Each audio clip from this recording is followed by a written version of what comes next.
Hi! இன்றைக்கி வந்து சஷ்டி விரதம் டே 9 நல்லபடியாக வந்து சாமி கும்பிட்டாச்சு. இன்றைக்கி கொஞ்சம் லேட்டாக தான் பூஜையெல்லாம் முடித்தேன். இப்போ ஒரு சில பேர் வந்து டவுட்ஸ் கேட்டிருந்தாங்க. இந்த சஷ்டி விரதம் வந்து 48 நாள் வந்து எங்களால் இருக்க முடியல, எங்களுக்கு சரியாக தேதி தெரியல, அதனால் விட்டாச்சு. நெக்ஸ்ட்டு எப்போ இருந்திருக்கலாம் அப்படின்னு சொல்லிட்டு கேட்டிருந்தாங்க.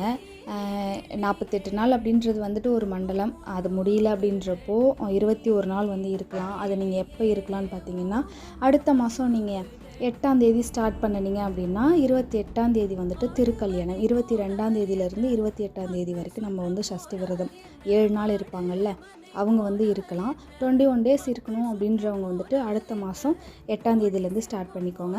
இடையில பீரியட்ஸ் வந்தாலும் பரவாயில்ல, சாமி ரூமில் போயிட்டு பூஜை மட்டும்தான் பண்ணக்கூடாது.